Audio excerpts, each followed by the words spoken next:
System is causal and non causal system. आवाज आ रही है आप लोगों को? Yes sir. हाँ ठीक है। हम लोगों ने लास्ट जो है क्लास में, लास्ट 2-3 क्लास में जो क्लासिफिकेशन किए हुए हैं वो हैं, लीनियर से हमने स्टार्ट किया था, linear and non linear first, second time variant and time invariant, फिर थर्ड हमने इसके इसके बाद कुछ और किया है अभी तक या दो ही हुए हैं? सर दो ही हुए हैं, कॉजल एंड नॉन कॉजल आएगा। दो ही। ठीक है, third is causal and non causal. तो लास्ट क्लास में इंट्रोड्यूस किया था मैंने कॉजल और नॉन कॉजल। कॉजल जो है विद रिस्पेक्ट टू टाइम हम जो है इन सिस्टम को क्लासिफाई करते हैं। क्या है? इनपुट और आउटपुट का रिलेशनशिप चेक करना। ठीक है, you have y t and x t. तो आपको क्या चेक करना है कि आउटपुट आप किस इंस्टेंट पे कैलकुलेट कर रहे हैं और इनपुट किस इंस्टेंट पे रिक्वायर्ड है। ठीक है, this is required, this is to be calculated. इस इंस्टेंट पे आप आउटपुट कैलकुलेट कर रहे हैं और ये इनपुट जो है टी इंस्टेंट पे रिक्वायर्ड है। तो आपको ये देखना है आउटपुट और इनपुट का रिलेशनशिप किस इंस्टेंट पर डिफाइंड है, टाइम के किस इंस्टेंट पे डिफाइंड है। जैसे यहाँ पे आपको जिस इंस्टेंट पे आउटपुट कैलकुलेट करना है उसी इंस्टेंट के इनपुट की रिक्वायरमेंट है। इसका मतलब जो भी आउटपुट है वो करेंट इनपुट को जो है उसकी उस आउटपुट या उस सिस्टम को करेंट इनपुट की नीड है। इसीलिए हम बोलेंगे ये सिस्टम कॉजल सिस्टम है। कॉजल सिस्टम कब होंगे? जब जो प्रेजेंट आउटपुट होगा। ठीक है, मैं यहाँ पे लिख देता हूँ causal when present output requires present or past value of input, तो कॉजल। और नॉन कॉजल कब होगा? when present output requires future value और इनपुट। तो इस टाइप का रिलेशनशिप जहां पे जिस इंस्टेंट पे आप आउटपुट कैलकुलेट कर रहे हैं बट इनपुट की रिक्वायरमेंट उस इंस्टेंट के आगे कहीं है। ठीक है, टाइमलाइन की बात हो रही है। जैसे एक रिलेशनशिप हम लिखते हैं y of t equal to x of t plus 2। तो यहाँ पे इनपुट जो है t प्लस 2 इंस्टेंट पे कैलकुलेट हो रहा है, ये टाइम का एक्सेस है। तो t प्लस 2 अगर आपने कंसीडर किया है यहाँ पे है, ये कोई भी इंस्टेंट आप कंसीडर कर लो टाइम लाइन पे, तो y t पे कैलकुलेट कर रहे हैं आउटपुट, तो t इसके पहले कहीं होगा, यहाँ कहीं। तो यहाँ आपको आउटपुट चाहिए बट इनपुट आगे कहीं है। तो ऐसे सिस्टम रियलाइज नहीं कर सकते हम प्रैक्टिकली जहाँ फ्यूचर इनपुट की रिक्वायरमेंट हो। तो आपको किसी भी सिस्टम को रियलाइज करने, मतलब जब आप प्रैक्टिकली कोई भी सिस्टम बनाएंगे तो सिस्टम में आपको चेक करना होगा कि वो पॉसिबल जो इनपुट्स हैं वो फ्यूचर इनपुट ना हो, प्रेजेंट इनपुट रिक्वायर्ड होना चाहिए, या सिस्टम की रिक्वायरमेंट ऐसी हो जो प्रेजेंट या पास्ट वैल्यू ऑफ इनपुट पे डिपेंडेंट है। क्लियर है सभी को ये? Yes sir. तो ठीक है, अब मैं यहाँ पे कुछ सिस्टम की इक्वेशन लिख रहा हूँ। देखो पहली यूनिट बहुत सिंपल है। फर्स्ट यूनिट में सिग्नल क्लासिफिकेशन और सिस्टम क्लासिफिकेशन है, बहुत आसान है। किसी भी टाइप की जो है इसमें कंफ्यूजन वाली कोई भी चीज़ नहीं है, बट समझना जरूरी है। और न्यूमेरिकली स्ट्रांग है पहली यूनिट। मतलब आपसे हो सकता है आरजीपीवी में वैसे डायरेक्टली इतने क्वेश्चन ना पूछ रहे हैं, बट यहाँ से कम्प्लीटली न्यूमेरिकल पूछे जाते हैं। ठीक है, ये आरजीपीवी में कोई ज़रूरी नहीं है थ्योरी पेपर हो या न्यूमेरिकल सिनारियो, जो है कुछ भी हो सकता है, but technical point of view से ये पूरा जो है न्यूमेरिकली स्ट्रॉन्ग यूनिट है। अब मैं यहाँ सिस्टम की इक्वेशंस लिख रहा हूँ, खुद से ट्राई करो एक बार जो है ना। y of t equal to 2t plus 3 times x t. Second, y of t equal to x square t. Third, y of t equal to x of t into sine t. ये गड़बड़ नहीं होना चाहिए, बहुत observation जो है। एक चीज़ ध्यान रखो, किसी भी सिस्टम की मैं बात कर रहा हूँ, जिस भी सिस्टम को अगर आपको उसका आंसर कैलकुलेट करना, क्वेश्चन सॉल्व करने हैं, तो आप सिस्टम का जो है नेचर देखो, सिस्टम क्या करने वाला है। जैसे स्क्वायर मैंने लिखा हुआ है, तो सिस्टम का काम है स्क्वायर करना। तो जो भी कंडीशन दी गई है क्वेश्चन में चेक करने के लिए, चेक करो कि वो condition based on square fulfil होगी या नहीं होगी। इस तरीके से करोगे तो आंसर जो है गलत होने के चांसेस कम होंगे, है ना। एक्स ऑफ साइन टी,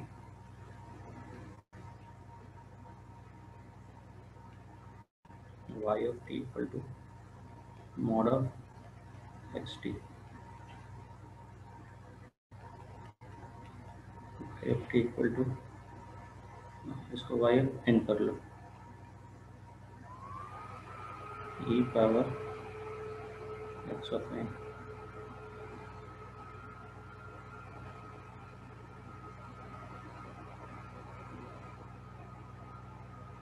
अब हमने जो है लास्ट क्लास में लीनियरिटी और टाइम वेरिएंस ये चेक किया हुआ है। तो आपको कमेंट में यहाँ ये भी बताना है जो सिस्टम बेस्ड ऑन ये दो जो प्रॉपर्टीज हैं, लीनियरिटी एंड टाइम वेरिएंस, इनका नेचर क्या है, लीनियर है, नॉन लीनियर है, टाइम वेरिएंट है, टाइम इनवेरिएंट है। ठीक है, मतलब दोनों आंसर, तीनों आंसर लिखने हैं आपको। ये सिस्टम लीनियर है, टाइम वेरिएंट है और कॉजल है, ये जो भी पॉसिबल कॉम्बिनेशन बन रहा है। पहले कॉजल वाला नेचर चेक करो, कॉजल या नॉन कॉजल। एक चीज ध्यान रखना, किसी भी सिस्टम में कॉजलिटी, कॉजलिटी मतलब कॉजल और नॉन कॉजल चेक करने का तरीका सिर्फ इनपुट और आउटपुट के रिलेशनशिप को ही देख के निकाला जाता है। बाकी कुछ भी लिखा हुआ है डजंट मैटर। आपको किस चीज को देखना है, इनपुट और आउटपुट किस इंस्टेंट पे कैलकुलेट हो रहे हैं। क्लियर है, तो उसी डेफिनेशन पे जो है फोकस करके उनके आंसर बताओ मुझे क्या होंगे। कमेंट बॉक्स में, मतलब चैट बॉक्स में जो है लिखो, चैट बॉक्स में 1 से लेके 6 के आंसर। ठीक है, कॉजल नॉन कॉजल बस के अभी बताओ, बाकी दोनों प्रॉपर्टीज अभी छोड़ दो। सी और एन सी, कैपिटल सी और एन सी, इस तरीके से। हाँ, या पूरा भी चाहो अगर लीनियरिटी के साथ किया हुआ तो वो भी लिख सकते हो।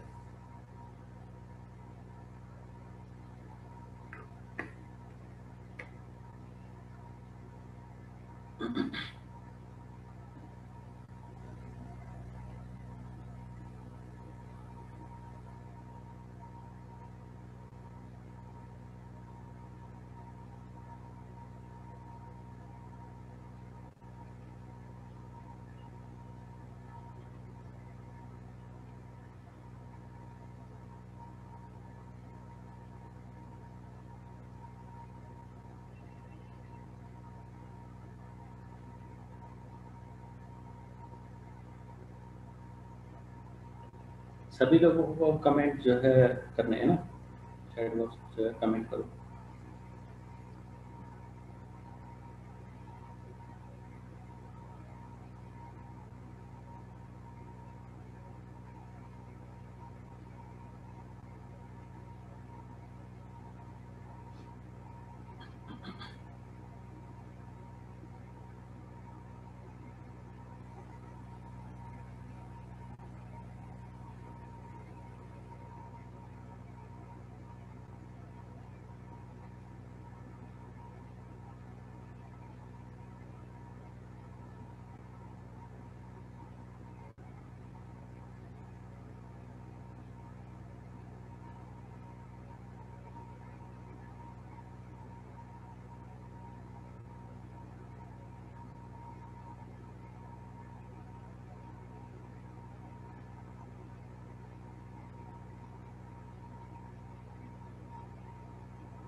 बाकी लोग कमेंट क्यों नहीं कर रहे हो, सॉल्व करो।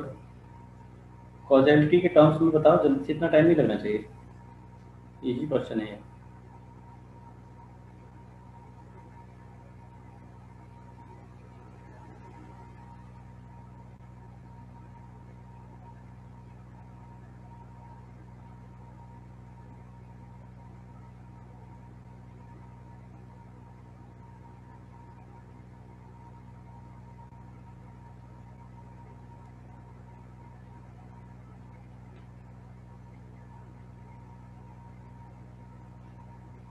बाकी क्लास में जो गेस्ट है ना, ये 47 के बाद जो रिमेनिंग स्टूडेंट्स हैं उनको बता देना थर्ड सेमेस्टर निकल गया, अभी फोर्थ सेमेस्टर का जो मिड सेम का पेपर होगा, इवन इफ कि आपका फाइनल पेपर ऑनलाइन हो, जो वैल्यूएशन होगा वो on the basis of mid term ज़्यादातर होता है ना।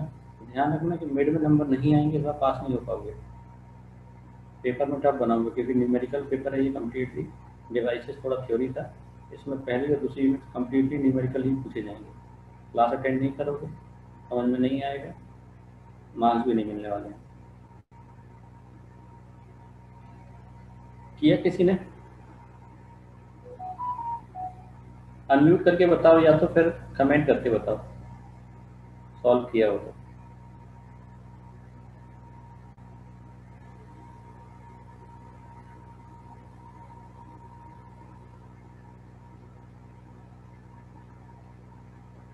इतनी कमांड आप लोगों की हो जानी चाहिए, सिग्नल और सिस्टम जो फर्स्ट यूनिट की क्लासिफिकेशन है उनमें इतनी कमांड हो जानी चाहिए कि आप किसी भी सिस्टम को सिर्फ देख के बता सको कि on the basis of different properties ये लीनियर है, नॉन लीनियर है, ठीक है, टाइम वेरिएंट है, टाइम इनवेरिएंट है, कॉजल है, नॉन कॉजल है, स्टैटिक है, डायनेमिक है, टाइम इन्वर्टेबल है, नॉन इन्वर्टेबल है, ठीक है, स्टेबल है, अनस्टेबल है, किसी भी टाइप की प्रॉपर्टी आपसे पूछें आप डायरेक्टली कमेंट कर सको।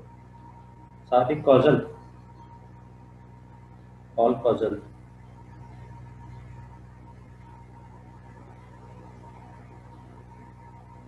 Non causal, non causal friends, तुम्हारे सारे नॉन कॉजल कैसे आ रहे हैं? अच्छा, थर्ड और फोर्थ कॉजल, बाकी सारे नॉन कॉजल, करुणा सारे कॉजल, मोस्टली सारे कॉजल आ रहे हैं सबके, है ना। वर्षा सिक्स नॉन कॉजल, और बाकी लोग सारे कॉजल।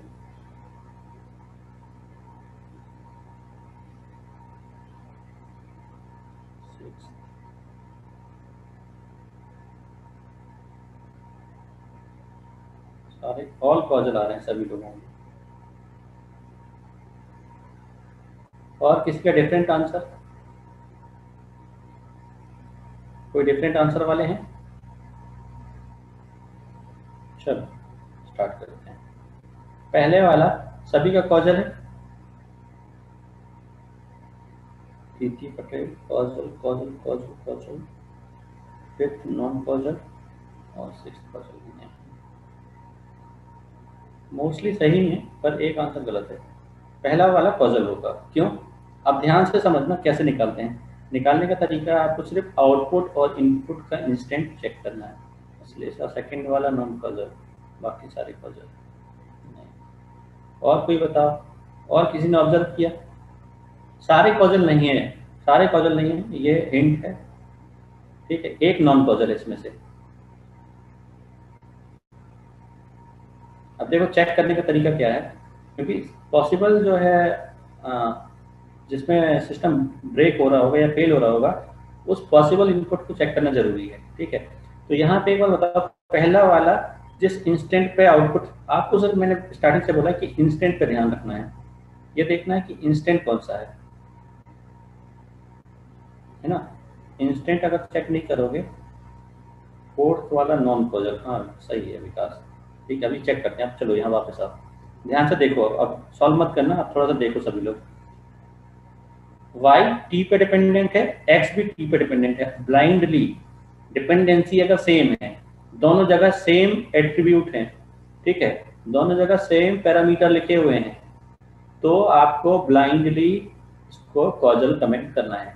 ध्यान रखो, y के अंदर जो भी लिखा और x के अंदर जो भी लिखा, अगर वो सेम वैल्यू है तो सिस्टम हमेशा कॉजल होगा, कॉजल। क्लियर? यहाँ y में t लिखा हुआ है, यहाँ x के अंदर, यहाँ देखो x तो स्क्वायर हो रहा है, डजंट मैटर, हमको एट्रीब्यूट चेक करना है या पैरामीटर चेक करना है। x के अंदर क्या लिखा हुआ है? अगेन t, तो फिर से कॉजल। क्यों? जिस इंस्टेंट पर, टाइम इंस्टेंट की बात हो रही है, x स्क्वायर t, इसका मतलब क्या है ये बताओ। इसमें जो पैरामीटर है वो सेम इंस्टेंट है, ये सेम इंस्टेंट, और जो स्क्वायर है ये मैग्नीट्यूड के लिए है। और हम डिपेंडेंसी किसकी देख रहे हैं? टाइम की। तो मैग्नीट्यूड में कोई भी दिक्कत, मतलब मैग्नीट्यूड में कोई भी चेंज करो कोई दिक्कत नहीं है, सिर्फ टाइम चेक करना है आपको। थर्ड वाले में देखो वाई टी पे कैलकुलेट हो रहा है, एक्स भी टी पे। हाँ, यहाँ पे एक सिग्नल और मल्टीप्लाइड है sine t, but sine t is not an input. Sine t input नहीं है, इनपुट एक्स टी है। साइन टी क्या है? Non signal. तो नॉन सिग्नल मतलब नॉट एन इनपुट। और बाकी दूसरे क्या कहते हैं क्लासिफिकेशन पे इसकी डिपेंडेंसी हो सकती है, बट यहाँ पे कोई डिपेंडेंसी नहीं। कॉजलिटी में सिर्फ इनपुट और आउटपुट का रिलेशनशिप चेक करना है, तो अगेन कॉजल। फिर अगर फोर्थ पे वाई टी पे कैलकुलेट हो रहा है और एक्स कहाँ पे कैलकुलेट हो रहा है, बताओ अभी अनम्यूट कर। Sign D. साइन टी पे। तो एक टी पे हो रहा है और एक साइन टी पे हो रहा है। अब चेक कैसे करोगे वो देखो, ठीक है।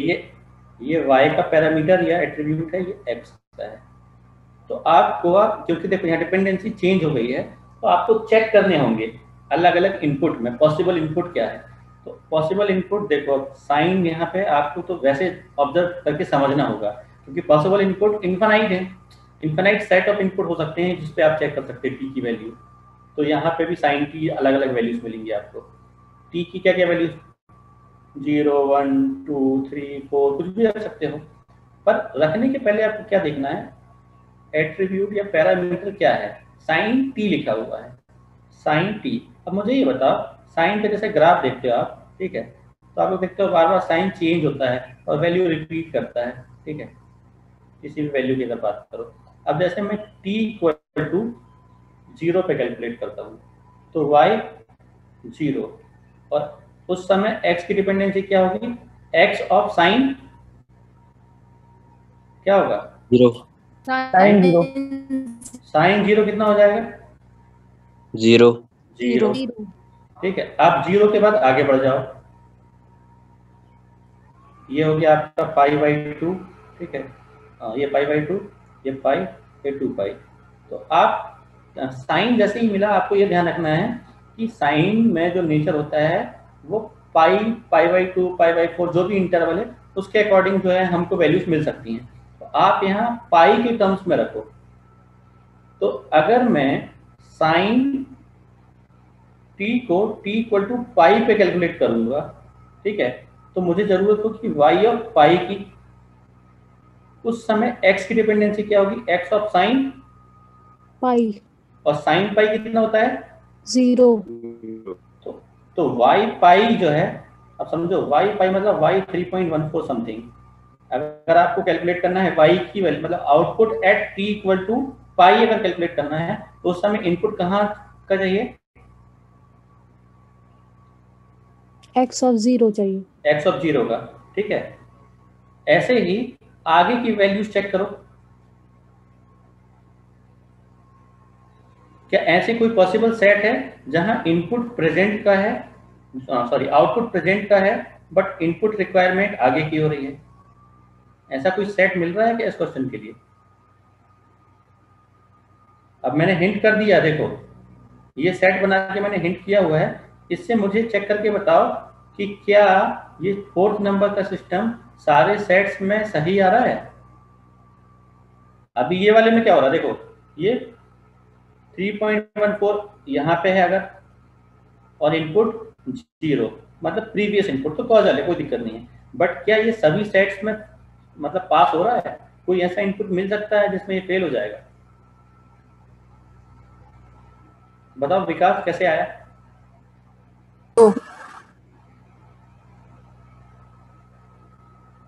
नॉन कॉजल कैसे आएगा ये? हाँ एग्जैक्टली, -3 पाई बाई 2 तुमने लिखा हुआ है, ठीक है। माइनस किसी भी वैल्यू पे जाओगे, ये ग्राफ मैंने पॉजिटिव में बनाया था, नेगेटिव में भी होता है, ये ध्यान रखना साइन। तो यहाँ पे y ऑफ माइनस पाई पे कैलकुलेट करो तो भी क्या आ जाएगा, x ऑफ 0 हो जाएगा, x ऑफ 0 होगा कि नहीं होगा? यस सर होगा। तो आप आउटपुट कैलकुलेट कर रहे हैं -3.14 पे, और इनपुट कहाँ पे चाहिए, t इक्वल टू 0। तो ये कॉजल है क्या? हाँ, तो ये नॉन कॉजल सिस्टम है, फ्यूचर वैल्यू। अगला वाई टी, ये मॉड क्या चेंज करता है? मॉड का नेचर क्या है? What does mod do? Mod क्या चेंज करता है?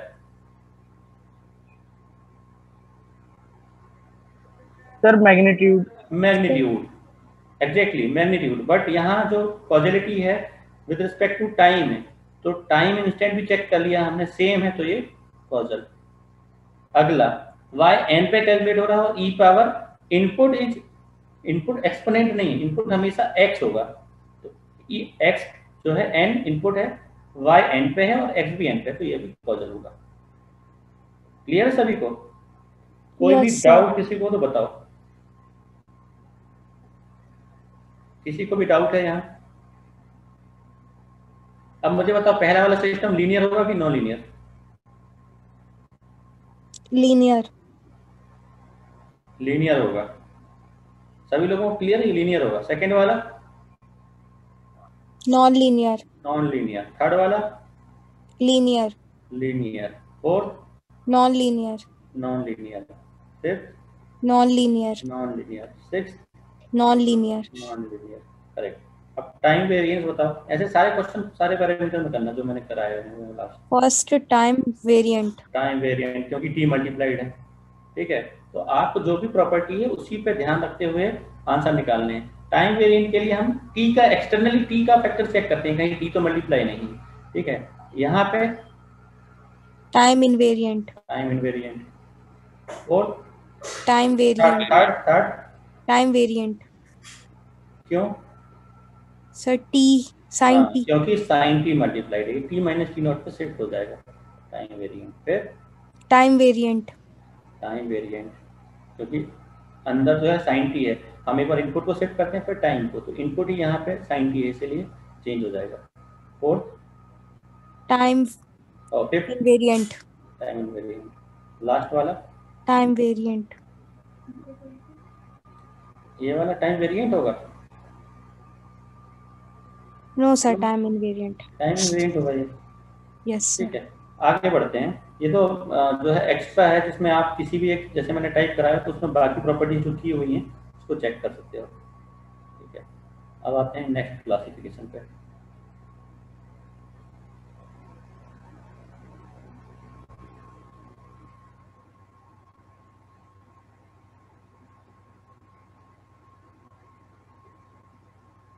हमने कर लिए हैं अभी तक जो है 3 type.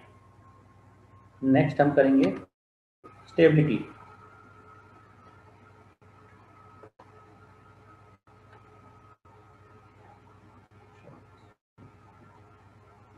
Fourth is stable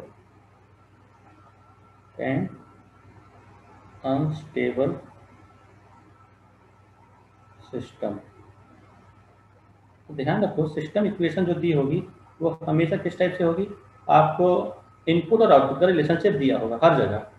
stability की अगर बात करूँ, स्टेबल और अनस्टेबल सिस्टम, ठीक है, ध्यान रखना।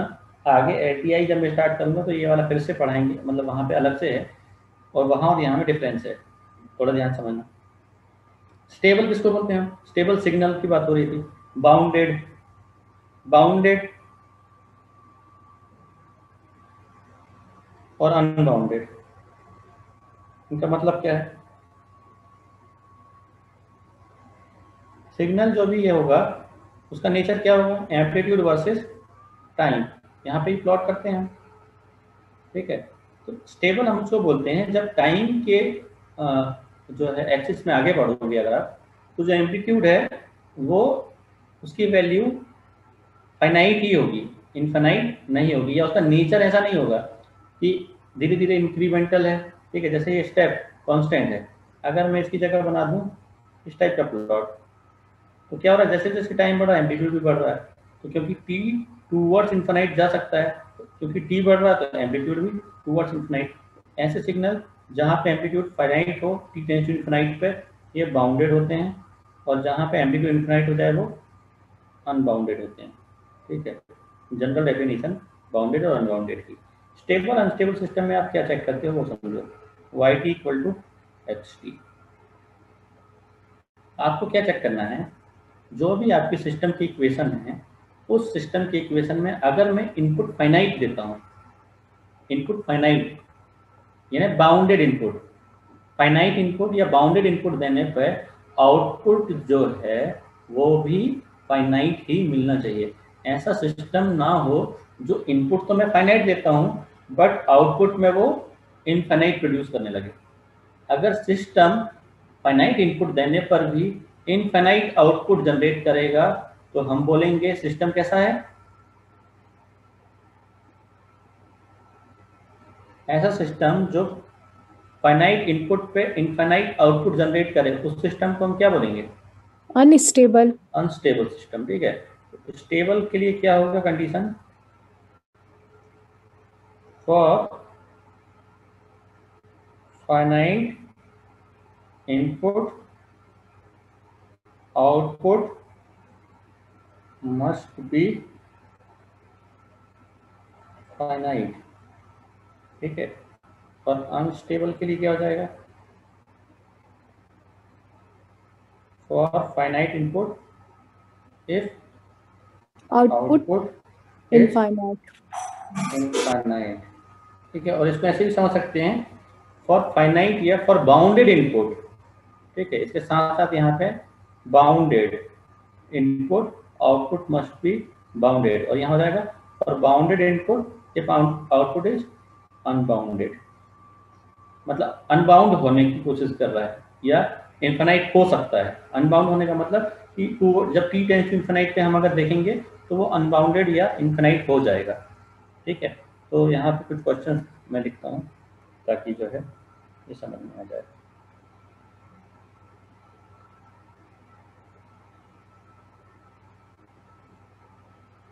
पहला क्वेश्चन है y of t equal to e power x of t। ठीक है, बताओ जरा क्या होगा इसका आंसर? कमेंट चैट बॉक्स में बताओ जरा सभी लोग। कैसे चेक करना है? इनपुट फाइनाइट वैल्यू तो आउटपुट फाइनाइट है कि नहीं। सिस्टम का नेचर ही होगा ये। सभी लोग बताओ जरा। अनस्टेबल और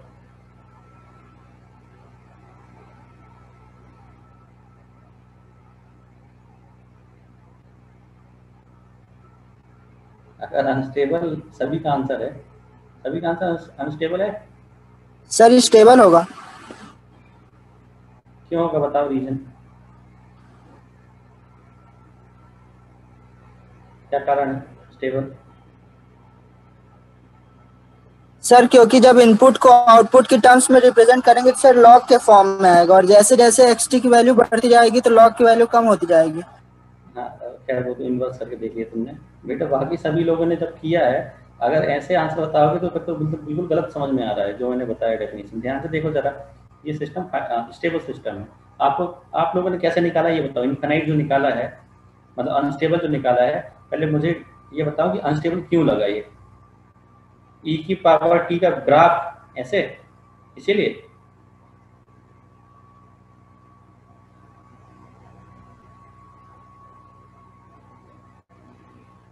कोई रीजन बताओ तो फिर मुझे पता लगे कि गलती क्या की है और उस गलती को जो है कैसे दूर करना है। कोई भी बताओ म्यूट करके कि ये अनस्टेबल क्यों समझ में आ रहा है। बहुत सारे लोगों ने e पावर t से जो है इसको जो है कोरिलेट किया होगा शायद, या और कोई रीजन है?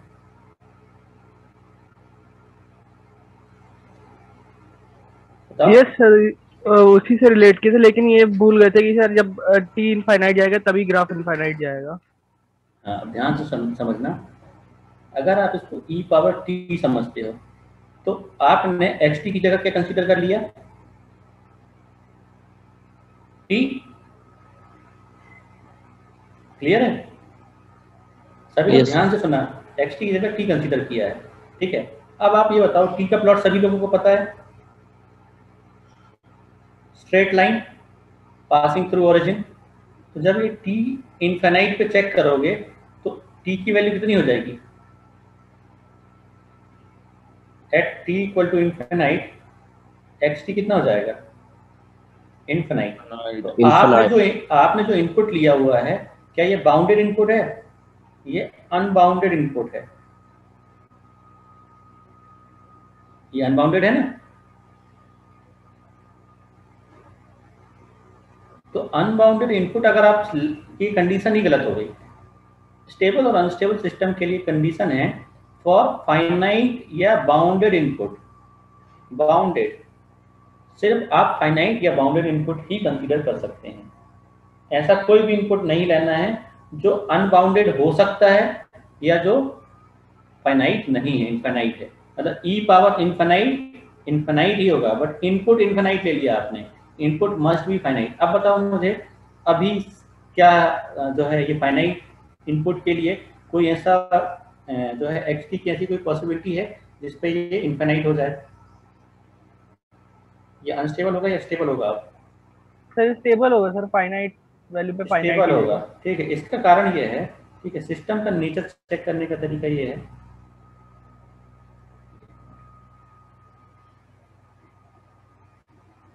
हाँ सभी लोगों का आंसर अब स्टेबल आ रहा है, स्टेबल ही होगा, ठीक है।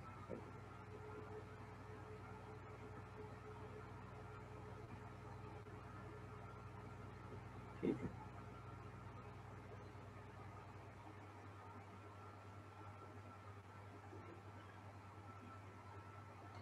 ई पावर फाइनाइट अगर रखोगे तो हमेशा फाइनाइट ही आंसर आएगा। एक्सपोनेंट का जो ग्राफ अगर आप देखोगे तो जब तक ई इनफाइनाइट, ई की पावर इनफाइनाइट नहीं होगी तब तक ई पावर जो भी वैल्यू है वो इनफाइनाइट नहीं मिलने वाली।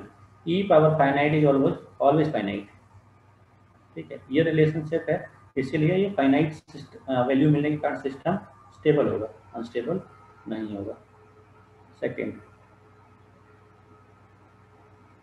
अब यहाँ पे फॉर वैल्यू लिखते हैं y of t equal to 1 upon xt। Third,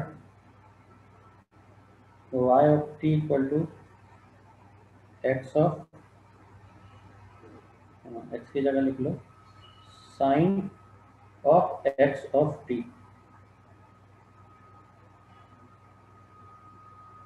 या sin xt लिख सकते हैं। Fourth, y of t equal to t times xt, ठीक। y of t equal to d by dt of xt। Six, y of t equal to integration xt dt, ठीक है। ये इतने question मैंने लिखे हुए हैं, सभी लोग इनको on the basis of stability solve करो और बताओ जरा, चैट बॉक्स में बताओ अपने आंसर क्या होंगे। आज मैं सिस्टम क्लासिफिकेशन कंप्लीट कर दूंगा सारे के सारे, है ना। किसी का लेक्चर नहीं है इसके बाद? कोई लेक्चर है क्या इसके बाद?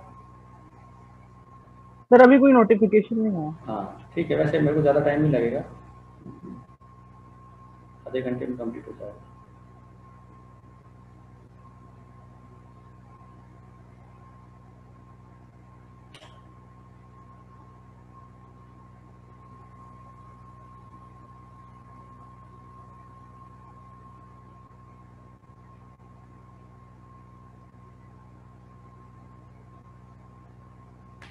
ऐसे सारे आंसर एक साथ लिख के बताओ मुझे, एक एक करके मत लिखना, जो भी आंसर करेगा एक बार सारे सॉल्व कर लो, 2 मिनट का टाइम लगेगा, ठीक है। ज़्यादा टाइम लगना नहीं है, आपको सिर्फ चेक करना है, पॉसिबिलिटी चेक करनी है। इनपुट स्टेबल है तो आउटपुट अनस्टेबल हो गया, स्टेबल। फर्स्ट अनस्टेबल और बाकी स्टेबल रखना, गौरव फर्स्ट और लास्ट अनस्टेबल, बाकी स्टेबल, ठीक है। ऐसे बाकी लोग बताओ, नवनीत पहला अनस्टेबल बाकी स्टेबल,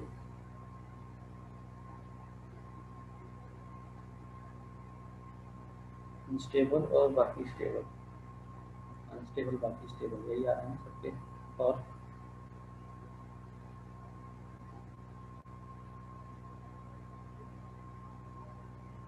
अनस्टेबल बाकी स्टेबल, और बाकी लोग अनस्टेबल लास्ट वाला अनस्टेबल बाकी स्टेबल। ये कुछ लोगों के क्लोज हैं आंसर, यहाँ more than one unstable system है।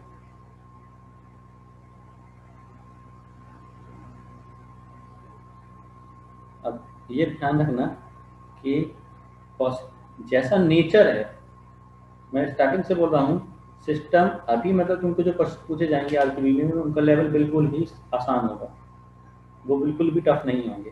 लेकिन अगर टेक्निकल एग्जाम के लिए तैयार करते हो तो तरीका ये है निकालने का कि जो नेचर है उस नेचर को ही आपको अटैक करना, उस नेचर से ही आपको पॉसिबल इनपुट ढूंढना है, ठीक है। और मे भी आपके स्कोप में ही होगा। स्कोप का मतलब कि जो आपने सिग्नल पढ़ रखे हैं, जो पॉसिबल सिग्नल आपने पढ़े हुए हैं, उन्हीं सिग्नल को एज एन इनपुट कंसीडर करना। देखो यहाँ पे मैं बता रहा हूँ, ये पहला वाला सभी का अनस्टेबल आ रहा है, क्यों आएगा बताओ जरा। Yes sir. सर xt की वैल्यू 0 होना चाहिए। 0 सभी को दिखाई दे रहा है, 1/0 इनफाइनाइट, सही है, ठीक है। अगर xt 0 होगा तो ये इनफाइनाइट, और xt equal to 0 yt infinite. तो ये सर अगर फंक्शन में दिया जाए कि xt नेवर इक्वल टू 0 तो हाँ, वो कंडीशन में अगर किसी चीज को उसने रिस्ट्रिक्ट किया हुआ है तो बाकी, बट ऐसा कभी मेंशन नहीं होगा। ऐसे कभी भी स्टेबिलिटी में आपको लिमिट नहीं किया जाता, मतलब लिमिट किया नहीं जाता कि फाइनाइट नहीं होगा, क्योंकि स्टेबिलिटी का जो है डेफिनेशन है, उस डेफिनेशन में ही जो पॉसिबल इनपुट हैं वो आपको पहले से ही बताए गए हैं कि पॉसिबल इनपुट क्या होंगे, फाइनाइट, क्योंकि 0 फाइनाइट इनपुट है, तो इनपुट में भी 0, ओके है ना। अब देखो यहाँ पे जरा ध्यान से, सेकंड वाला बताओ। साइन का प्लॉट सभी को पता है, ठीक है। साइन के अंदर अगर फाइनाइट वैल्यू रखोगे तो आंसर क्या मिलेगा, फाइनाइट ही मिलेगा, कभी भी इनफाइनाइट नहीं होगा। साइन का नेचर पता है, इसलिए ये स्टेबल होगा। थर्ड वाला xt अगर फाइनाइट है, अगर xt फाइनाइट है तो yt क्या होगा, फाइनाइट। अब यहां ध्यान से देखो, यहां yt क्या अकेला xt है, it is multiplication of two signal, एक t है और दूसरा x ऑफ t है। अब मुझे बताना, t के साथ फाइनाइट वैल्यू को मल्टीप्लाई करोगे तो आंसर क्या मिलेगा, फाइनाइट फाइनाइट मिलेगा। अभी जस्ट थोड़ी देर पहले मैंने t का ग्राफ आप लोगों को बताया है। What is t? t bounded होता है कि अनबाउंडेड? अनबाउंडेड। t का प्लॉट ये है,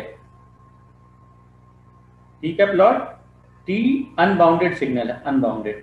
अब बताओ, अनबाउंडेड सिग्नल में बाउंडेड मल्टीप्लाई करोगे तो क्या मिलेगा रिजल्ट, अनबाउंडेड। अनबाउंडेड ही मिलेगा। फाइनाइट वैल्यू में इनफाइनाइट वैल्यू मल्टीप्लाई करोगे तो क्या मिलेगा, इनफाइनाइट। तो even if your input is finite, but यहाँ जो एक्स्ट्रा सिग्नल है जो मल्टीप्लाई हो रहा है, उस सिग्नल का नेचर आपका अनबाउंडेड है, वो t टेंड्स टू इनफाइनाइट पे इनफाइनाइट हो जाएगा। इसीलिए आपका इवन इफ आप बाउंडेड सिग्नल या फाइनाइट सिग्नल अप्लाई कर रहे हैं इनपुट में, बट आपको आउटपुट में पॉसिबिलिटी है कि इनफाइनाइट मिल जाए। ये कितने लोगों को क्लियर है ये बताओ। फिर मैं तुमको बताऊंगा कि क्यों यहाँ पे बाहर वाले चीजों को ध्यान दे रहे हैं, और सारे जिससे पहले हम लोग ने क्लासिफिकेशन किए हैं उन सारे क्लासिफिकेशन में एक बार कंप्लीट हो जाएगा तो सबको हम डिफ्रेंशिएट करेंगे उनके नेचर के अकॉर्डिंग। अब मुझे ये बताओ, ये कितने लोगों को क्लियर है कि टी का ऑब्जर्वेशन क्यों जरूरी था? हमने कॉजेलिटी में बाकी सब में ध्यान नहीं दिया। हाँ हाँ, ये जो x ऑफ t है, इसको फाइनाइट बनाने के लिए हम t की वैल्यू तो फाइनाइट रखेंगे इस पे। बेटा x ऑफ t इनपुट है जो आपके कंट्रोल में है, t आपके कंट्रोल में कैसे हो जाएगा? आप t को कैसे कंट्रोल कर सकते हो? t का मतलब क्या है, टाइम इंस्टेंट।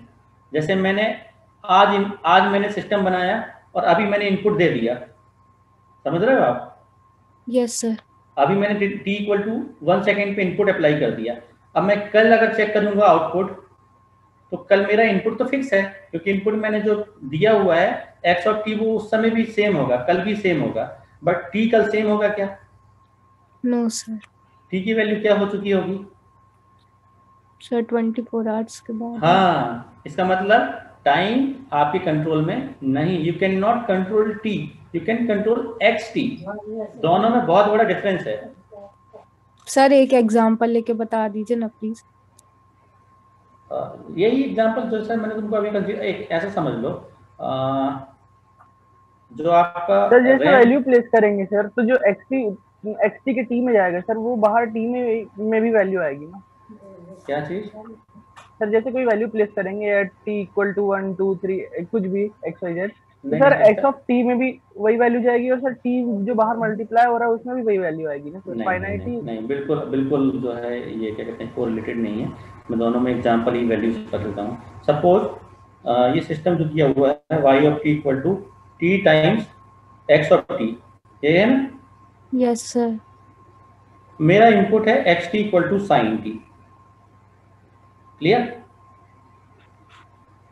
Yes sir. ठीक है, मतलब आप समझो मैथमेटिकली, अगर आप समझो इसको ऐसे कि मैंने एक सिस्टम जो है बनाया हुआ है, उस सिस्टम का काम क्या है? उस सिस्टम का काम ये है कि हम उसमें इनपुट अप्लाई करते हैं साइनसोडियल सिग्नल।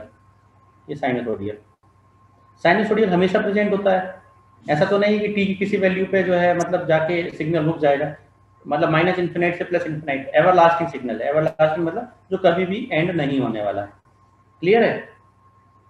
अब मैंने सिस्टम जो बनाया है, सिस्टम का नेचर क्या है? सिस्टम क्या कर रहा है? System t into sine t ये मैथमेटिकल ऑपरेशन परफॉर्म कर रहा है। t इंटू साइन टी का मतलब क्या है? जैसे सपोज मैंने t इक्वल टू 0 इंस्टेंट से ऑपरेशन स्टार्ट किया, यहाँ मैंने साइनसोइडल पल्स स्टार्ट किया, तो t इक्वल टू 0 पे इनपुट xt की वैल्यू क्या होगी? सारे आपके पास फंक्शन लिखे हुए हैं, xt 0 हो जाएगी, साइन टी साइन 0 हो जाएगा तो 0 हो जाएगा, और yt की वैल्यू उस समय क्या हो जाएगी? क्योंकि xt 0 है और t इक्वल टू 0 से स्टार्ट किया हमने, तो 0 इंटू 0, तो पहला आउटपुट 0, फिर t इक्वल टू 10 पे, ठीक है, या पाई के टर्म्स में भी आप लिख सकते हो, ठीक है, जैसे भी आप लिखना चाहो। तो आप जो है t इक्वल टू 10 पे निकालोगे तो आंसर क्या होगा? 10 इंटू साइन 10, जो भी रेडियंस में इसकी वैल्यू आ रही हो, साइन 10, ठीक है, या पाई में कन्वर्ट कर लो, ये आंसर होगा। अब 100 पे क्या होगा? 1000 पे क्या होगा? तो एक्चुअली हो रहा क्या है, इवन इफ ये वाला सिग्नल बाउंडेड है, साइन वाला, ये क्या होगा? ज्यादा से ज्यादा 1 -1 फिर 1, इसी दो लिमिट के अंदर ये स्विंग हो रहा होगा, +1 और -1। बट दूसरा वाला जो सिग्नल है वो अनकंट्रोल्ड है। जब मैं t इक्वल टू 1000 2000 10,000, और पॉसिबिलिटी है t टेंड्स टू इनफिनाइट का मतलब ये होता है कि t की लास्ट वैल्यू, पॉसिबल स्कोप, जो लास्ट पॉसिबल स्कोप है वो क्या होगा? तो इवन इफ आप अगर इसको चेक करोगे, साइन जो आपका इनपुट है साइन इनफिनाइट, मतलब t टेंड्स टू इनफिनाइट पे भी साइन इनफिनाइट भी फाइनाइट होगा, इवन इफ टाइम जो है आपका इनफिनाइट पे चला जाए, बट आपका जो इनपुट है वो फाइनाइट ही होगा। क्यों? क्योंकि आपने बाउंडेड इनपुट दिया हुआ है कि t टेंड्स टू इनफिनाइट पे भी इनफिनाइट एम्पलीट्यूड नहीं हो सकता इनपुट का, but input, even if input आपका इनफिनाइट नहीं हो रहा, जो एक्सटर्नल फैक्टर t है वो कितना होगा उस समय? इनफाइनाइट हो जाएगा, infinite into sine of something, जो कि मैक्सिमम क्या हो सकता है? -1 से +1 के बीच में। तो आपके इनपुट में एक इनफिनाइट वैल्यू मल्टीप्लाई होगी, या इसको एट लास्ट नहीं भी समझोगे तो आप क्या समझ सकते हो कि t इंटू xt करने से क्या हो रहा है कि एक प्लॉट ये है इनपुट का, और इसमें मल्टीप्लाई हम क्या कर रहे हैं? ऐसा सिग्नल। तो आपका जो रिजल्टेंट है वो इस तरीके का साइनसोडियल जो है आपको मिलेगा, एम्पलीट्यूड जिसका धीरे धीरे धीरे धीरे धीरे धीरे जो है बढ़ रहा है। इसका नेचर कैसे हो जाएगा? साइनसोडियल जो अब आपको मिलेगा आउटपुट में, इस तरीके से जिसके साइनोसॉइड्स बढ़ने लगेंगे। तो अब t टेंड्स टू, अब ये बताओ मुझे, ये जो सिग्नल है इसका नेचर क्या है? ये बाउंडेड है, ये अनबाउंडेड है। तो आपने इनपुट क्या दिया था? आपने इनपुट तो दिया है बाउंडेड। तो मैंने डेफिनेशन में दोनों चीज लिखी हुई है कि finite input, bounded input, finite output, bounded output, but यहाँ पे आउटपुट क्या मिल रहा है? अनबाउंडेड। ये ड्यू टू t के साथ मल्टीप्लाई, क्यों? t अनबाउंडेड सिग्नल है, अनबाउंडेड से मल्टीप्लाई किया, इसलिए आउटपुट भी अनबाउंडेड हो जाएगा। ये समझ में आया सभी को? Sir Yes. सर एक डाउट है सर जैसे टी साइन टी की वैल्यू जो है सर इनफाइनाइट तभी होगी जब सर हम वो इनपुट जो इनफाइनाइट देंगे ना सर। नहीं, इनपुट इनफिनिट कहाँ दे रहे हैं बेटा? सर टी तभी ना इनफाइनाइट हो रहा है जबकि एक बार बताओ, इनपुट इनपुट टी है या साइन एक्स टी है? सर इनपुट तो एक्स टी है। एक्स टी है इनपुट, यस क्लियर है? सर, मतलब टी की तो वैल्यू इनफाइनाइट ले रहे हैं तब। तो टी मतलब इंस्टेंट की बात हो रही है, टाइम इनफाइनाइट हो सकता है। टाइम और इनपुट में कंफ्यूजन क्यों क्रिएट कर रहे हो? टाइम इनफाइनाइट होने का मतलब क्या है, इसको समझो। इनफाइनाइट कोई जो है एक तो प्रैक्टिकल चीज नहीं है। इनफाइनाइट का मतलब क्या होता है, जो बहुत आगे वाला टाइम है। जैसे मैंने एक सिस्टम बनाया, कोई जरूरी है कि मैंने सिस्टम एक दिन के लिए बनाया है, हो सकता है मैंने 1 साल 2 साल 5 साल 10 साल मैंने एक कैलकुलेटर बनाया। आप समझो जरा, एक कैलकुलेटर, तो उसमें ऐसा तो नहीं होना चाहिए ना कि आज मैंने इनपुट दिया हुआ है और 10 साल के बाद सेम इनपुट दे रहा हूं तो आउटपुट चेंज हो जाए। आउटपुट धीरे धीरे बढ़ रहा है, लीनियरली बढ़। टी को आप इनफाइनाइट पे लेके जा रहे हैं, मतलब टाइम इंस्टेंट आप इनफाइनाइट पे जो है उस सिस्टम का परफॉर्मेंस कैलकुलेट कर रहे हैं। X T is input, x T की वैल्यू फाइनाइट है उस समय भी, तो आप इनपुट को इनफाइनाइट नहीं कर रहे हो, आप टाइम को इनफाइनाइट कर रहे हैं। टाइम को इनफाइनाइट करना मतलब किसी बाद वाले इंस्टेंट पे आप चेक कर रहे हो कि उस इंस्टेंट पे अगर इनपुट फाइनाइट है तो भी सिस्टम फाइनाइट आउटपुट दे रहा है कि नहीं दे रहा है। ओके क्लियर है? अभी भी कोई डाउट है किसी को? बताओ, किसी कंफ्यूजन है इस पे अभी? No, तो sir. फिर और देखो। ठीक है, अभी आ जाओ, क्या कहते हैं, वापस दूसरे सिग्नल पे, उनको देखो जरा। ये ध्यान रखना, टी हमेशा इनफाइनाइट या अनस्टेबल सिग्नल है, जो मल्टीप्लाई होगा तो अनस्टेबल सिग्नल ही क्रिएट करेगा। अब आ जाओ 4th नंबर पे, है ना, yt equal to d by d t of x t. ये क्या आ रहा है? Stable. अब मुझे लास्ट वाला बताओ पहले, लास्ट वाला अनस्टेबल किसका आया है? 5th करने के पहले 6th का आंसर बताओ मुझे। अनस्टेबल ये जो आया है इसका रीजन क्या है, why this is an unstable signal system? जल्दी से बताओ, किस इनपुट में ये फेल हो रहा है? This is unstable. हाँ बताओ, कोई दिक्कत नहीं है, अनम्यूट करके बताओ। सर ये indefinite इंटीग्रल है इसलिए।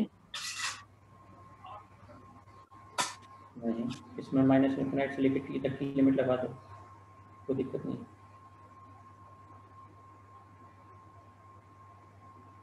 आंसर किसी ने तो निकाला है ना, 2-3 लोगों ने आंसर निकाले। अनस्टेबल बताओ, रीजन तो बताओ।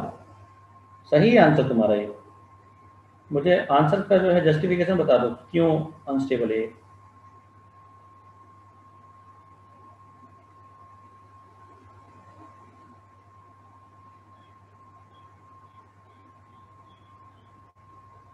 चैट बॉक्स में बताया किसी ने, एरिया अंडर कर्व इंक्रीज ये पता जाएगा। और बाकी लोगों ने जो आंसर निकाले हैं बताओ। अनस्टेबल बहुत सारे लोगों ने आंसर दिया, लास्ट वाला सही है ये आंसर, इसका जस्टिफिकेशन बताओ, किसने किसने बताया। हाँ बताओ बाकी लोग।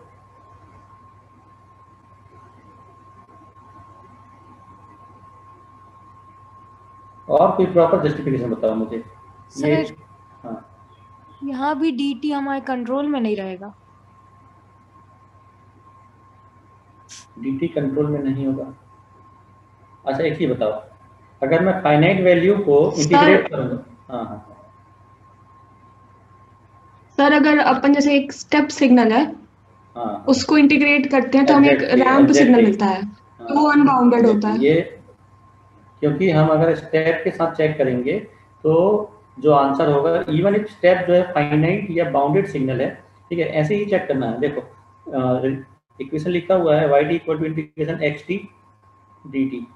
तो आपने जो भी इनपुट लिया है, कोई जरूरी नहीं कि आपने जिस इनपुट पे चेक किया हुआ हो बस उतना ही स्कोप हो। इसमें अगर आप x t equal to u t लेते हैं, ठीक है, तो नॉन सिग्नल के साथ जरूर ट्राई करना, किसी भी क्वेश्चन को ध्यान रखना। तो वाई टी क्या मिलेगा, आर टी रैंप, और रैंप क्या होता है अनबाउंडेड, और स्टेप क्या है बाउंडेड।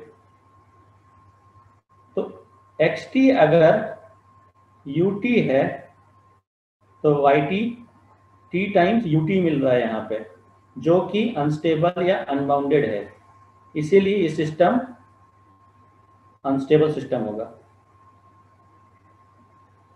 समझ में आया सभी को? तो नॉन सिग्नल, जो नॉन सिग्नल है, जो मैंने बताए हैं 3-4 सिग्नल ही हैं, ठीक है, उनमें इवन, और उसमें भी थर्ड वाला रैंप आरटी, इस पे चेक नहीं कर सकते। क्यों इस पे चेक नहीं करना है? क्यों नहीं करना है?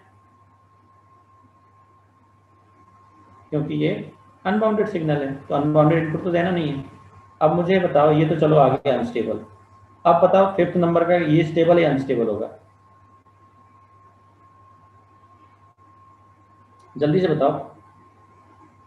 ये भी अनस्टेबल होगा। अब बताओ क्यों अनस्टेबल होगा ये?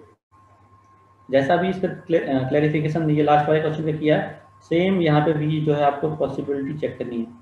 y of t equal to d by d t of x of t. अब आपने जो लॉजिक लगाया था कि इंटीग्रेट करते हैं तो एरिया बढ़ता है, यहाँ तो कम होगा, ऑपोजिट एक्शन कर रहे हैं। Still this is unstable signal. कोई बता सकता है क्यों होगा? सर हाँ सर यहाँ पे भी इनपुट को स्टेप सिग्नल ले सकते हैं ना, क्योंकि डिफरेंशियल। गुड, हाँ एग्जैक्टली। अगर xt ut है तो yt कितना होगा बताओ? Delta T. और मैंने डेल्टा टी को आप लोगों को समझाया था, डेल्टा टी का एम्पलीट्यूड कितना होता है?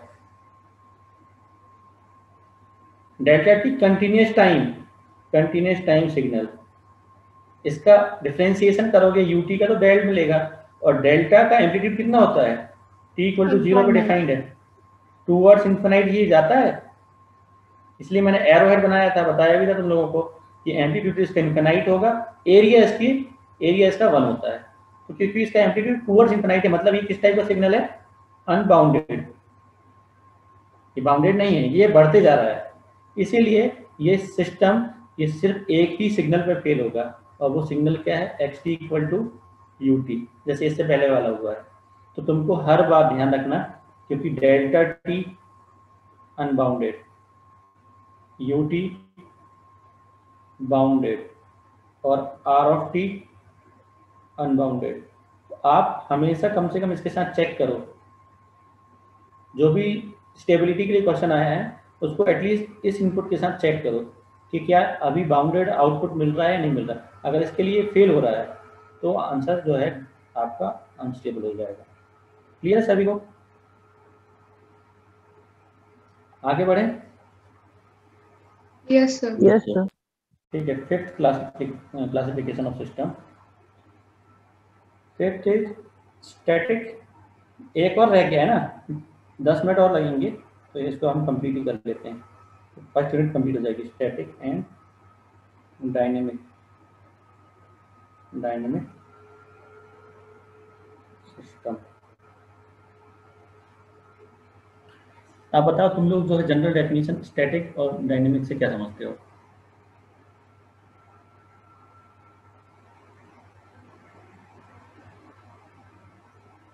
सर स्टैटिक मतलब रुका हुआ और डायनेमिक मतलब मूविंग। हाँ, और सही है।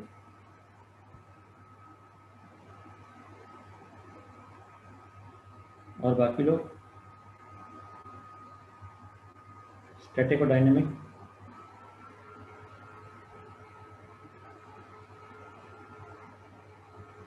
और कोई बताओ स्टैटिक डायनेमिक की meaning? Sir static means stationary या कांस्टेंट, डायनेमिक यानी चेंजिंग। और मेमोरी के टर्म में किसी ने कुछ सुना है स्टैटिक और डायनेमिक? ठीक है, यहाँ पे जो सही है। हाँ, रैम रोम सर, जैसे एक स्टैटिक मेमोरी होती है, डायनेमिक। देखो अब मैं बता रहा हूँ तुम लोगों को। स्टैटिक मतलब फिक्स्ड, ठीक है।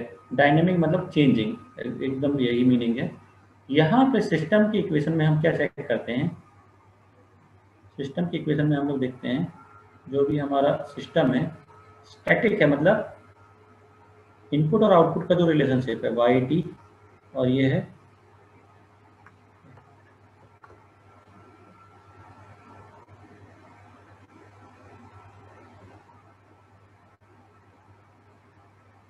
Y t equal to x t. तो जैसा मैंने अभी कॉजलिटी का बताया हुआ है, कॉजलिटी में हम क्या देखते हैं, कॉजलिटी में हम क्या देखते हैं, डिपेंडेंसी इंस्टेंट की, एट्रीब्यूट, ठीक है। यहाँ स्टैटिक और डायनेमिक में बस थोड़ा सा चेंज है।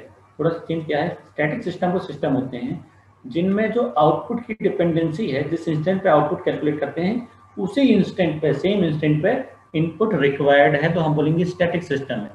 स्टैटिक मतलब फिक्स्ड है, आउटपुट और इनपुट फिक्स्ड है। जिस इंस्टेंट पे आउटपुट कैलकुलेट करना है उसी इंस्टेंट पे इनपुट की जरूरत हो रही है, तो मैं बोलूंगा कि ये स्टैटिक सिस्टम है। जैसे यहाँ स्टैटिक, फिक्स्ड, क्यों fixed, y at t x at t. अब करो y t equal to x of t minus two. अब मुझे ये बताओ क्या ये फिक्स्ड सिस्टम है, y at t x at t minus two, तो ये स्टैटिक है क्या? स्टैटिक का मतलब दोनों सेम इंस्टेंट पे होने चाहिए। No sir. तो ये हो जाएगा आपका डायनेमिक सिस्टम। डायनेमिक मतलब चेंज हो गया है, जहाँ जहाँ इनपुट और आउटपुट का रिलेशनशिप चेंज हो गया है, ठीक है। तो स्टैटिक और डायनेमिक की एग्जैक्ट मीनिंग यहाँ पे अप्लाई होती है। डिफरेंस कॉजलिटी और स्टैटिक डायनेमिक सिस्टम में क्या है आप मुझे बताओ। स्टैटिक सिस्टम में हम देखते हैं जिस इंस्टेंट पे इनपुट, जिस इंस्टेंट पे आउटपुट कैलकुलेट करना है उसी इंस्टेंट पे इनपुट डिफाइन होना चाहिए, तब सिस्टम स्टैटिक होगा। डायनेमिक कब होगा? अदरवाइज, अगर इनपुट और आउटपुट का इंस्टेंट अलग अलग डिफाइंड है। कॉजलिटी में लेकिन हम क्या देखते हैं, जो प्रेजेंट आउटपुट है वो पास्ट या प्रेजेंट वैल्यू ऑफ इनपुट पे डिपेंड करनी चाहिए। अब मुझे बताओ ये सेकंड वाला केस जो है, पहला वाला कॉजल है, सेकंड वाला कॉजल है कि नॉन कॉजल है?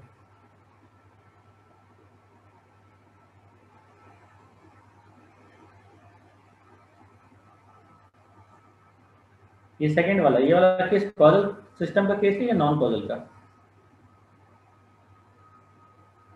सर कॉजल है। कॉजल है। तो दोनों में डिफरेंस क्या होता है? अब मैं यहाँ लाइन जो लिख रहा हूँ बताना कौन सी लाइन सही है। और causal system are static but converse is not true, पहला स्टेटमेंट। दूसरा, all static systems are causal but converse is not true। कौन सी लाइन सही लिखी हुई है? पहले में लिखा हुआ है सारे कॉजल सिस्टम स्टैटिक होते हैं, बट इसका उल्टा सही नहीं। इसका उल्टा मतलब अगर हम बोल रहे हैं कि सारे कॉजल सिस्टम स्टैटिक हैं तो ये सारे कॉजल सिस्टम स्टैटिक हैं बट सारे स्टैटिक सिस्टम कॉजल नहीं है। पहला स्टेटमेंट ये लिखा हुआ है। दूसरा, सारे स्टैटिक सिस्टम कॉजल होते हैं बट सारे कॉजल स्टैटिक नहीं होते। अब यहाँ पे चेक करके बताओ, मैंने जो डेफिनेशन बताई, यहाँ जो दो केस बताए, उसके हिसाब से पहला वाला स्टेटमेंट या सेकंड वाला कौन सा सही है? दोनों सही है।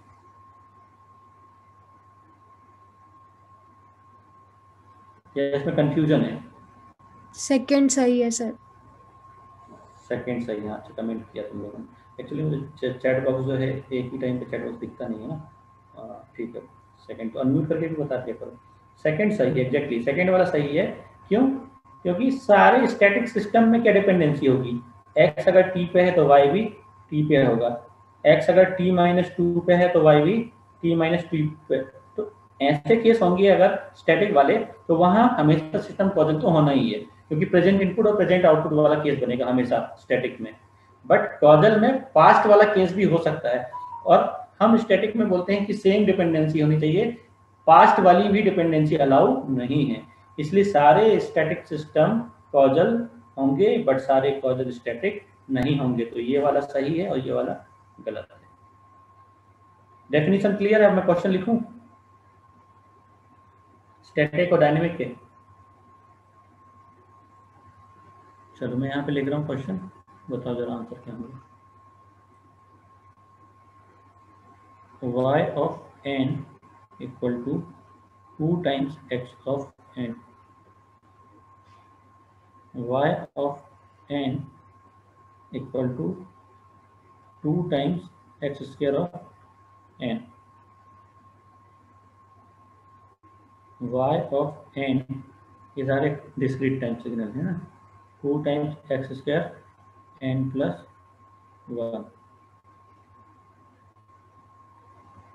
y of n equal to n plus 1 x of n। Fifth,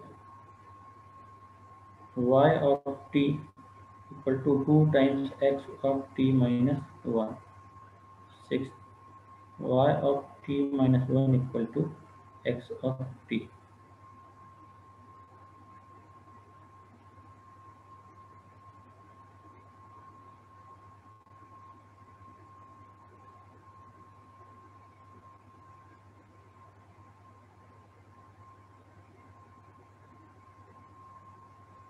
जल्दी जल्दी सॉल्व करें इनको।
लिख देता हूँ y of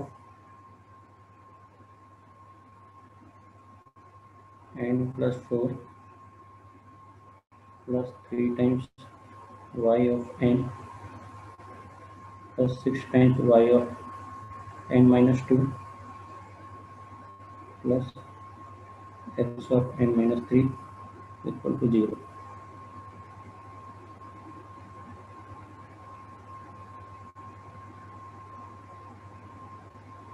हाँ, अब मुझे बताओ जरा आंसर इनके चैट बॉक्स में बताओ। उसके बाद एक लास्ट क्लासिफिकेशन और है, 5 मिनट और लगेगा उसमें। Static static dynamic static dynamic dynamic. मतलब सारे आंसर सभी के साथ सही होंगे। Static static dynamic static dynamic static.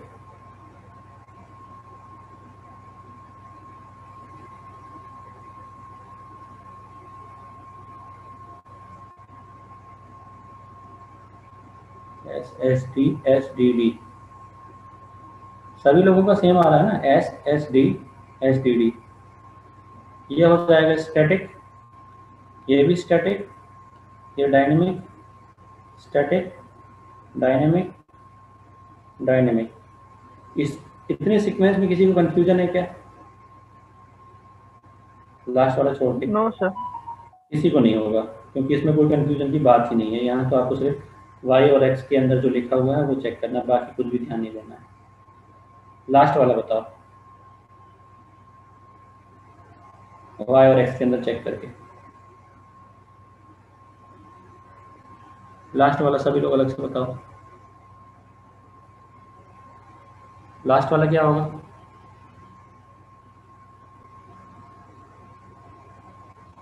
Static होगा या डायनेमिक? हाँ, ये भी क्लियर है, डायनेमिक होगा सभी लोगों को। डायनेमिक होगा। क्यों? y कैलकुलेट कर रहे हैं n+4 n-2 पे और x n-3। तो एक भी अगर मिसमैच होता है तो डायनेमिक हो जाएगा। अब चलो ये तो ठीक है। अब मुझे कॉजल और नॉन कॉजल के टर्म में जल्दी जल्दी बताओ जरा सारे सीक्वेंस क्या होंगे। पहला वाला, ये सारे एक साथ लिख के बताओ, सी और एनसी के फॉर्म में, कॉजल और नॉन कॉजल के फॉर्म में, जल्दी से बताओ, फिर नेक्स्ट स्टार्ट करते हैं। ये वांटेडली मैंने दिया हुआ है, एक ही सिग्नल के लिए कॉजल नॉन कॉजल क्या होगा उसके लिए दिया हुआ है। जल्दी से बताओ कॉजल और नॉन कॉजल के टर्म्स में क्या होंगे आंसर। स्टैटिक वाले तो कॉजल हो जाएंगे ब्लाइंडली, कॉजल कॉजल कॉजल, क्यों? सारे स्टैटिक सिस्टम कॉजल होते हैं। अभी हमने कैलकुलेट किया, चाहो तो कर भी लो, अप्लाई कर लो। अब मुझे डायनेमिक वाले बताओ कॉजल है या नॉन कॉजल है।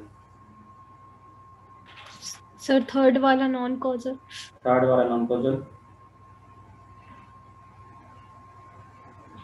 फिफ्थ वाला कॉजल। फिफ्थ वाला कॉजल। सिक्स्थ वाला नॉन कॉजल। सिक्स्थ वाला नॉन कॉजल। सभी लोगों को ऐसे ही आ रहा है? देखो जरा एक बार चैट बॉक्स में बताओ, causal causal non causal causal causal चलेगा बहुत प्रोडक्ट है क्यों सही है नहीं गांव में कौन है ये? अभी मॉडल नहीं खा लगा यार अपने भी बोलेगा।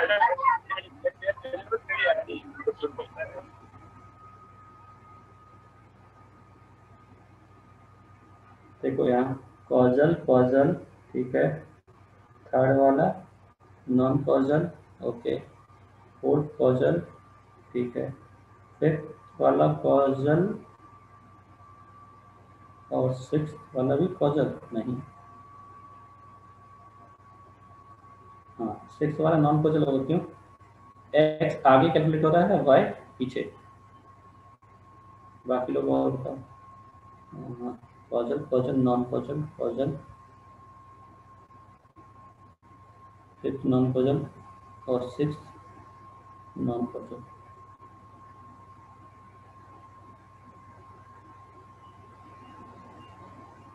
फिफ्थ वाला नॉन कॉजल नहीं होगा, फिफ्थ वाला कॉजल होगा, डायनेमिक होगा बट कॉजल होगा। क्लियर है सभी लोगों को? क्यों? क्योंकि y बाद में है, x पहले है, मतलब past values of input required होंगी, इसलिए कॉजल होगा। Sixth non causal. लास्ट वाला बताओ मुझे, सेवेंथ क्या होगा? कॉजल। Seventh causal. कॉजल। हाँ अब देखो मैं सेवेंथ के लिए बता दे रहा हूँ कैसे निकालना है। आपको यहाँ इस टाइप की अगर डिफरेंस इक्वेशन दी हुई है, ये डिफरेंस इक्वेशन है डिस्क्रीट में, जैसे हम लोग d y by d t मतलब लीनियर डिफरेंशियल इक्वेशन लिखते हैं ना, उसी टाइप से डिस्क्रीट में, ये तो कंटिन्यूस हो गया, डिस्क्रीट में हम डिफरेंस इक्वेशन लिखते हैं। ये डिफरेंशियल जो है इक्वेशन टाइप का ही है, इसको कैसे सॉल्व करते हैं आगे हम देखेंगे सेकेंड यूनिट में। तो ऐसी इक्वेशन लिखी हुई है, तो आपको क्या देखना है, ये y और x की टर्म में होगी। तो आपको सब सारे y और सारे x को ऑब्जर्व करना है, सारे y और सारे x, और y में जो मैक्सिमम वैल्यू होगी, जहां पे भी मैक्सिमम, ठीक है, मतलब कि जो लास्ट वाला पॉइंट होगा आउटर मोस्ट या टाइम के रिस्पेक्ट में एन एक्सिस में, जो सबसे बाद में आने वाला पॉइंट है, तो यहाँ सबसे बाद में क्या आएगा, y में कितने वैल्यूज हैं, 3, n-2, n और n+4। सबसे लास्ट में क्या आएगा, n+4। n+4। तो आपको सबसे लास्ट वाले इंस्टेंट को, वो आपका बेस हो जाएगा। एक मिनट, ये इस एट्रीब्यूट को आपको मानना है प्रेजेंट, ये हो जाएगा प्रेजेंट आउटपुट। जो सबसे लास्ट वैल्यू होगी उसको प्रेजेंट आउटपुट कंसीडर करना है। अब ऐसे ही इनपुट में चेक करोगे, इनपुट यहाँ तो एक ही दिया हुआ है, हो सकता है एक से ज़्यादा दिए होते, तो जो लास्ट मतलब जो लेटेस्ट वैल्यू होगी वो प्रेजेंट इनपुट होगा। जैसे इस केस में ये प्रेजेंट इनपुट है, तो आपको ये चेक करना है कि क्या प्रेजेंट आउटपुट और प्रेजेंट इनपुट, इनके बीच में जो रिलेशनशिप है कॉजलिटी का, वो फुलफिल कैसे हो रहा है। n+4 पे आउटपुट कैलकुलेट कर रहे हैं, n-3 की जरूरत है, तो सिस्टम होगा कॉजल। अगर यहाँ मैं एक टर्म और लिख देता x n+5, तो अब सिस्टम क्या हो जाएगा, नॉन कॉजल। नॉन कॉजल, हाँ ठीक है, नॉन कॉजल हो जाएगा इस केस में। अब जल्दी से जो है लास्ट वाला क्लासिफिकेशन और बता देता हूँ ताकि फर्स्ट यूनिट कंप्लीट हो जाए ना। 60 है ना, invertible and non invertible system. ठीक है, इन्वर्टेबल सिस्टम और नॉन इन्वर्टेबल सिस्टम का मतलब क्या है? ऐसे सिस्टम जिनको इन्वर्ट कर सकते हो उनको हम बोलेंगे इन्वर्टेबल सिस्टम। ठीक है, इन्वर्टेबल मतलब जिनका इन्वर्स किया जा सके, इन्वर्स जिनका पॉसिबल हो, और नॉन इन्वर्टेबल जिनका पॉसिबल नहीं है, जो इन्वर्स नहीं कर सकते हैं। तो आपको समझना इनको कैसे करके कैलकुलेट करना है, उसका तरीका क्या है। हम बोलते हैं इन्वर्टेबल सिस्टम तब होगा व्हेन, ठीक है, इन्वर्टेबल की कंडीशन लिख रहा हूं मैं, when no two different input produces, ध्यान से समझना, ये वाला थोड़ा सा कंफ्यूजिंग होता है ना, वैसे पूछा कम जाता, अच्छी बात ये है, प्रोड्यूसेस सेम आउटपुट। हम बोलेंगे कोई भी सिस्टम इन्वर्टेबल तब है जब दो अलग अलग टाइप की इनपुट दो, अगर आप उसको सिस्टम को दो डिफरेंट इनपुट दो तो आउटपुट जो है वो सेम नहीं होना चाहिए।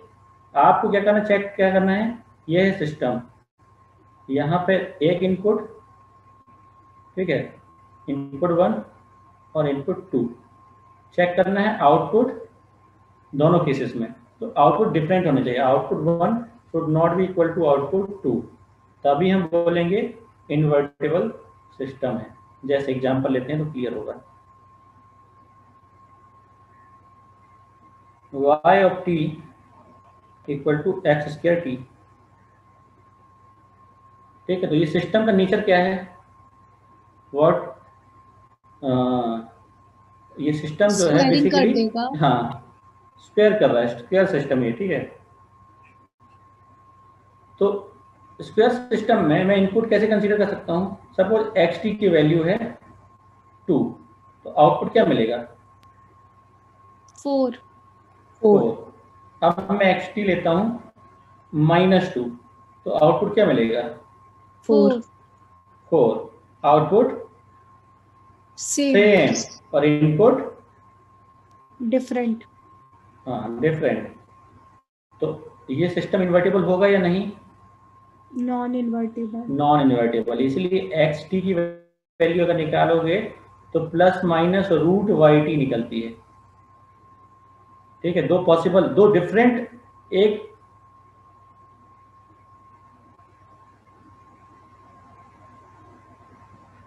आवाज आ रही है लोगों को? Yes yes sir, sir. दी गई है। हाँ 2 मिनट, तो स्क्रीन शेयर नहीं हो रही। अच्छा एपिक क्लोज हो गया।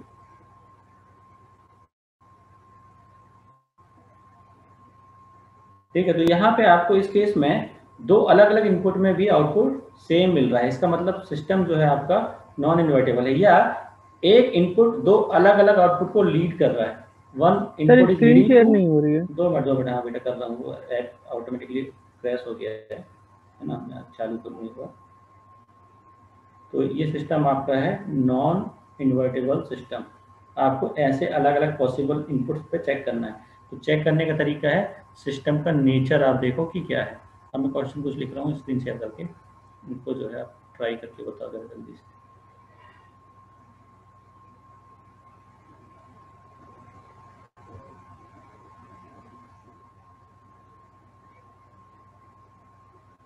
सभी को क्लियर है ना ये?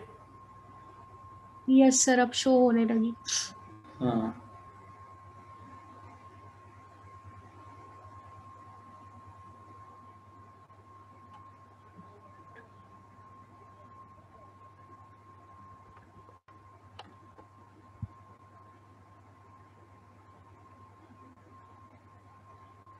ठीक है, यहाँ इक्वेशंस लिख रहा हूँ मैं। First y of t equal to mod of x of t, second y of t equal to x of t minus 3. Third, y of t equal to d by dt of x of t. Fourth,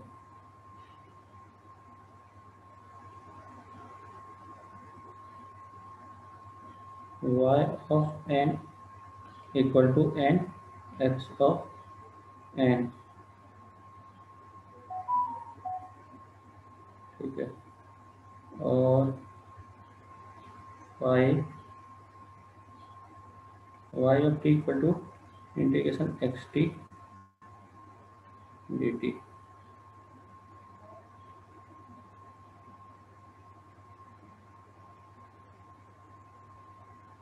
try करके बताओ जरा क्या होगा इनका answer.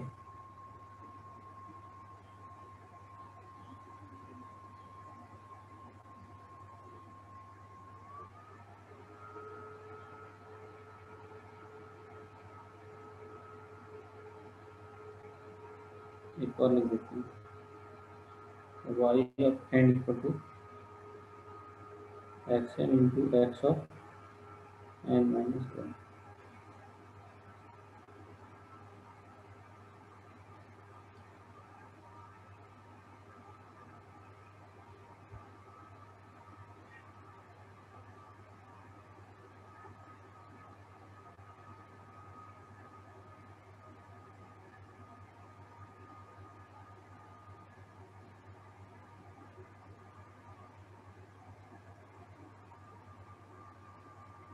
चलो ये क्या कहते हैं, सेट सारे सभी लोग ट्राई करना है ना। यहाँ पे मैं क्लास एंड कर रहा हूँ। इन्वर्टेबल होंगे या नॉन इन्वर्टेबल होंगे, चेक करने का तरीका क्या है, अलग अलग इनपुट पे सेम आउटपुट अगर आता है तो नॉन इन्वर्टेबल, अदरवाइज इन्वर्टेबल।